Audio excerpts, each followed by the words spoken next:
Hello दोस्तों, मेरा नाम सुरेश है। मैं आज से इंग्लिश के कुछ बेसिक रूल वगैरह या इंग्लिश पढ़ाना चाहता हूँ या सभी को इंग्लिश सिखाना चाहता हूँ या मैं खुद भी आपके साथ सीखना चाहता हूँ एक से। इंग्लिश में हम पढ़ेंगे आज से जैसे इंग्लिश बोलना कैसे आए, किसी के सामने कोई बोल रहा है तो हमें समझना भी चाहिए कि समझ में आए। कभी-कभी क्या होता है कि हमारे जो सामने वाला होता है वो इंग्लिश बोलता रहता है, कुछ वर्ड्स लेता रहता है बीच में, हमें पता नहीं होता है कि वो क्या बोल रहा है, क्या नहीं बोल रहा है। तो मैं चाहता हूँ कि हम सब जो इंग्लिश के वाक्य हैं वो समझें, इंग्लिश समझें, बेसिक से इंग्लिश स्पोकन इंग्लिश सीखें ताकि आपको सबको इंग्लिश समझ में भी आए और बोल भी सकें। किसी के सामने नीचा देखने की ज़रूरत ना पड़े या कुछ समझ में आए नहीं ना आए तो हम ऐसा ना करें कि उससे थोड़ा शर्मिंदगी महसूस हो। तो इसलिए मैं आज से छोटे-छोटे बेसिक रूल्स बताना चाहता हूँ, जिससे आपकी इंग्लिश इम्प्रूव हो सके और आप किसी के सामने या जो अपना इंटरव्यू वगैरह देना चाहते हो इंग्लिश में, तो वो भी आप दे सकें या समझ सकें और इंग्लिश पढ़ सकें अच्छी तरह। इंग्लिश से डरने की ज़रूरत नहीं हो। कहीं पे भी आप घूमने जाओ बाहर, तो आप इंग्लिश को समझ सकें और इंग्लिश में अधिकतर हर देशों में इंग्लिश एक ज़रूरी सब्जेक्ट हो गई है या इंग्लिश एक ज़रूरी लैंग्वेज हो चुकी है मतलब। क्योंकि इंग्लिश के बिना हम बाहर विदेशों में नहीं जा सकते हैं लेकिन थोड़ा दूसरों की हेल्प लेने की बजाय हम खुद समझें। इसलिए इंग्लिश के छोटे-छोटे बेसिक से इंग्लिश पढ़ना सीखेंगे और अच्छी इंग्लिश सीखने की कोशिश करेंगे। तो मैं आज से आपको बेसिक इंग्लिश के बारे में जैसे सबसे सबसे कम वाली जैसे जिसको ज़ीरो लेवल से कुछ भी नहीं आता है वो भी आज से समझेगा और उसके हिसाब से हम पढ़ते हुए चलेंगे। तो छोटा-छोटा टॉपिक लेंगे जिससे हम इंग्लिश को पढ़ सकें और अच्छा कर सकें। तो सबसे पहले मैं आज बेसिक इंग्लिश के छोट थोड़ा बहुत कुछ बताना चाहूँगा कि कैसे इंग्लिश क्या होती है, क्या कैसे पढ़ें, किसको क्या समझें। अब कई बच्चों को ये नहीं पता होता है कि हम इंग्लिश पढ़ें तो शुरुआत कहाँ से करें।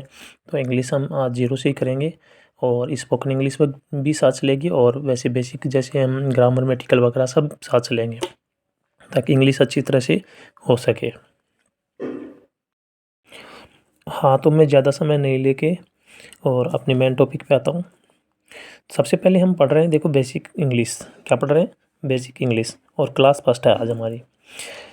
जैसे सबसे सिंपल वाक्य लेता हूँ कि जैसे मैं आपको पढ़ा रहा हूँ तो इसको मैं बोल रहा हूँ कि मैं अंग्रेज़ी पढ़ता हूँ।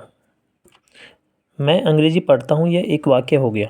मतलब एक छोटा-सा वाक्य बोला मैंने कि मैं अंग्रेज़ी पढ़ाता हूँ सॉरी, कि मैं अंग्रेज़ी पढ़ाता हूँ। अब इसे इंग्लिश में आपको नहीं भी समझ में आ रहा है तो कम से कम थोड़ा बहुत समझ लें, इसमें समझ में आ जाएगा। तो सबसे पहले जैसे मैं इंग्लिश पढ़ाता हूँ तो इसका इंग्लिश में इसको इंग्लिश बोलेंगे आई टीच इंग्लिश, कि आई टीच इंग्लिश यानी मैं अंग्रेज़ी पढ़ाता हूँ। जैसे आई को बोलते हैं, आप बोलते हो आई, ऐसे बोलते हो आई, तो ये गलत है। इसको बोला जाता है आई। क्या बोला जाता है? आई। I teach English.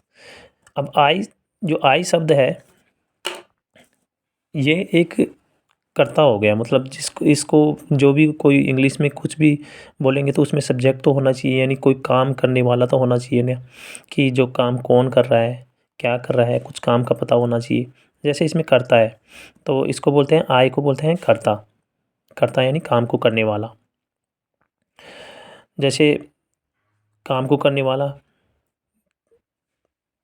जैसे कह सकते हैं उदाहरण के तौर पे जैसे मैं टीच कर रहा हूँ तो मैं पढ़ाता हूँ, या बोल सकता हूँ कि यू लर्न, आप सीखते हो, या ये बोल सकते हो कि ही डांसेस, यानी वह नाचता है। तो इसमें कोई ना कोई सब्जेक्ट होता है मतलब कि उससे हमें पता होता है कि कौन क्या कर रहा है। फिर दूसरा होता है कि टीच। टीच का मतलब हो गया, इसमें जो टीच दे रखा है वो एक क्रिया है। क्रिया है यानी काम क्या हो रहा है ये पता होना चाहिए कि उस वाक्य में काम क्या हो रहा है। काम तो होगा तभी तो बताएंगे कि ये कर रखा है। जैसे मैं आपको अंग्रेज़ी पढ़ा रहा हूँ, ठीक है? और इसमें तीसरा होता है कि अन्य कोई सब्जेक्ट जैसे इंग्लिश आया, इसमें इसको बोलते हैं ऑब्जेक्ट। क्या बोलते हैं? ऑब्जेक्ट। या अदर कोई इन्फॉर्मेशन हो सकता है इसकी जगह। तो सबसे पहले स्टेप फर्स्ट हो गई है एक तरह से बेसिक इंग्लिश के लिए 3 सब्जेक्ट चीज़ें ज़रूरी होती हैं कि जैसे सब्जेक्ट का पता लगे, वर्ब कौन सी है, ऑब्जेक्ट कौन सी है, ये बताते हैं इसमें। तो ये इस स्टेप फर्स्ट में सबसे पहले हम कहना चाहते हैं कि इंग्लिश सीखने के लिए हमें 3 चीज़ों का पता होना चाहिए, क्योंकि सब्जेक्ट, वर्ब और इंग्लिश ये तीनों ज़रूरी होती हैं, तभी हम इंग्लिश का छोटा-छोटा वाक्य होता है वो ही समझ में आएगा, तभी आएगा इंग्लिश में समझना, बोलना ये। अगर ये बातें आपको समझ में आ गई हैं तो आपको इंग्लिश बोलने, समझने में कोई नहीं रोक सकता। अब हम पढ़ेंगे कि सर सब्जेक्ट होता क्या है, मतलब कि आपने पूछा कि सर सब्जेक्ट होता क्या है, आपने कह दिया कि सब्जेक्ट होना ज़रूरी है। तो सब्जेक्ट का मतलब हो गया कर्ता, यानी काम को करने वाला। तो जैसे इसमें इंग्लिश में कह सकते हैं जैसे कि मैं, इसको इंग्लिश में बोलते हैं आई, उच्चारण कर रहे हैं आई।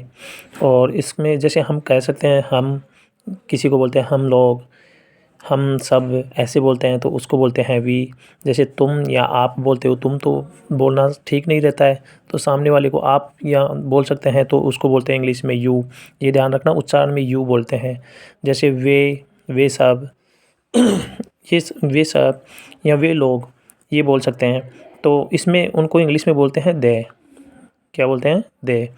और वहीं जैसे वह व्यक्ति, वह जिसका भी नाम ले तो वो हो जाएगा।